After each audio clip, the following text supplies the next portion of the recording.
In today's video, I'm going to be predicting what the UFC top 15 pound for pound rankings are going to look like at the end of the 2025 calendar year. So pretty much a year from now, what is the top 15 going to look like? Now keep in mind, this is going to be a combination of like my predictions, who I think is going to be champion, what matchups, are we going to see here, but it's also going to be connected to the current UFC pound for pound rankings. So there are maybe a few fighters right now that I think are misranked. For example, a guy like Alexandre Pantoja, I think he is criminally underranked at this point. I don't really get the disconnect between John Jones and Tom Aspinall. I think they should be ranked very, very close together in the rankings.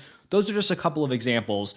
But based on my predictions, this is not going to be, if these things happen, this is how I would have my top 15. This is using my predictions to, kind of guess what the UFC's top 15 are going to look like. So with that out of the way here, we're going to start off at the top, and my pound for pound number one is going to be Islam Makhachev. He is the current pound for pound number one. I think he holds on to that spot. I think you just look at him here. He is going to be the betting favorite, the significant betting favorite over every 155er. And I think he gets a shot to move up to welterweight. Maybe that gets postponed if he doesn't want to fight Bilal, but I think Shavkat could beat Bilal. I don't think Bilal is like invincible at this point. So maybe he beats Arman, maybe has one more title defense at 155, and then he can make that jump.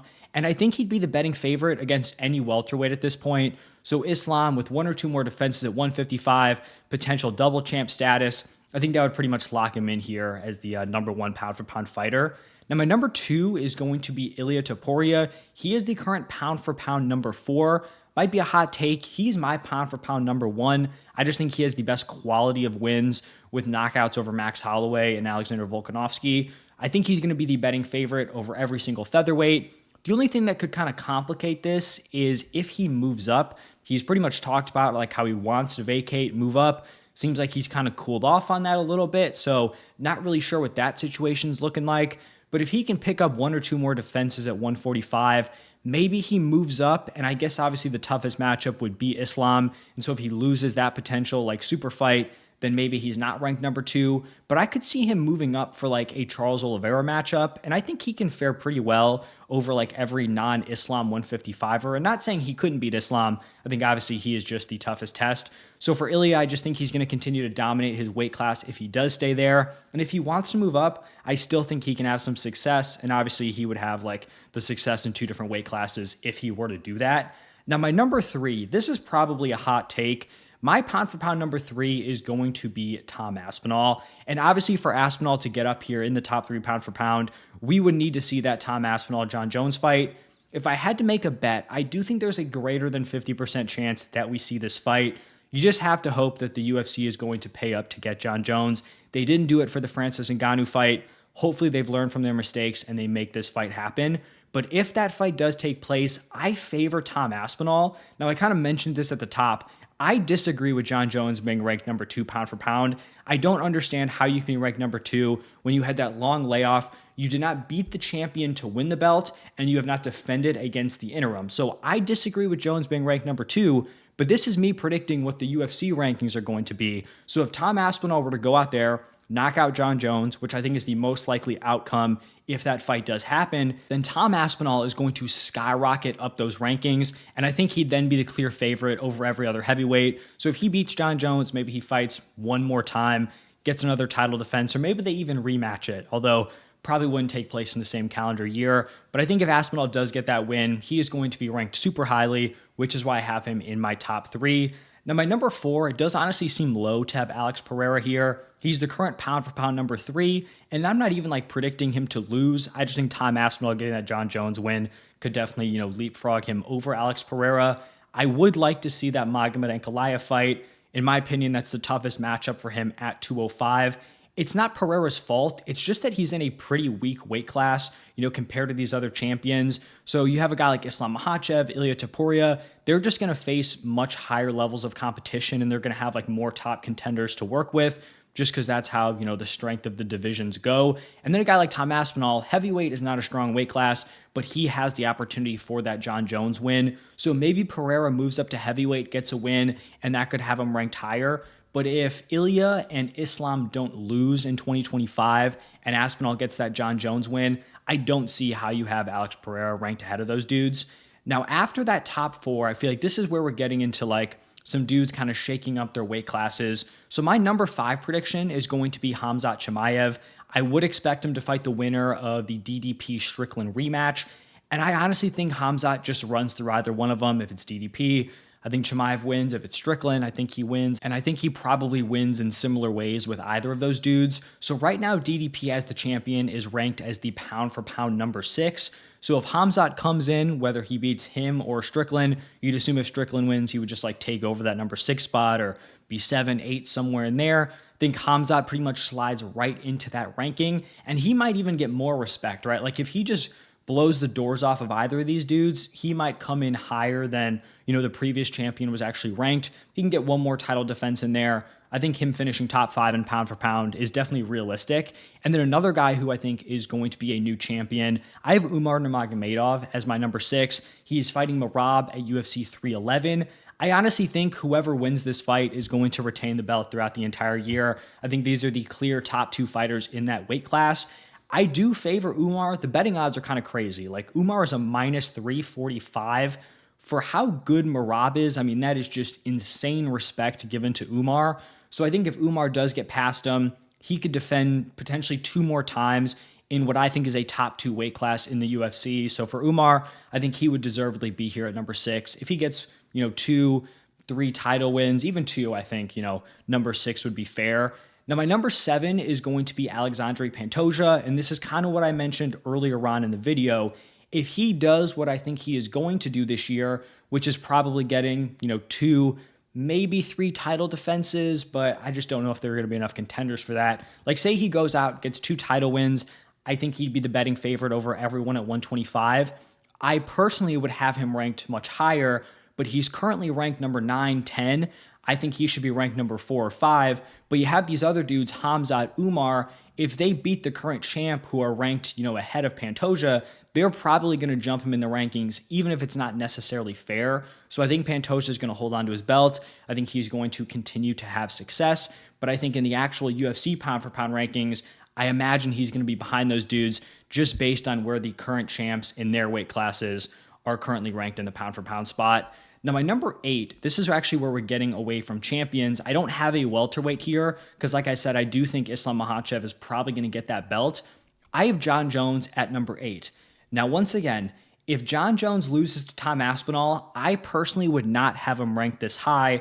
But like I said, he is currently ranked number 2. He's ranked number 2 without beating Francis Ngannou or Tom Aspinall. So if Aspinall goes out, KOs him, he probably has a long layoff, and I think the UFC gives him the respect to keep him in the top 10, and so I think he would stay here in the number 8 spot. Then my number 9 is going to be Merab Dvalishvili.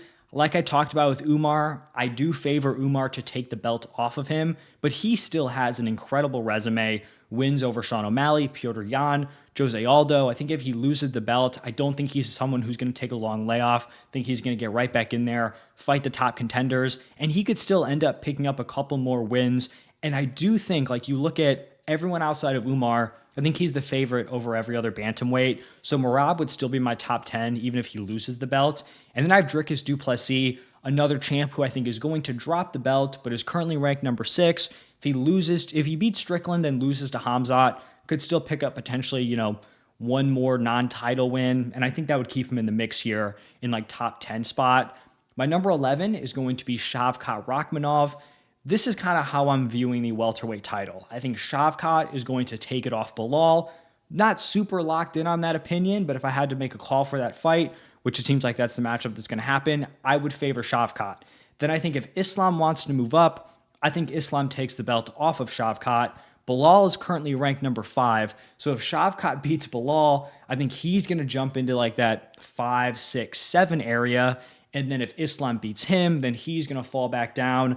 And I would have him in this mix with these other champions, who, lost the belt, Merab and DDP in, my predictions here for the 2025 year.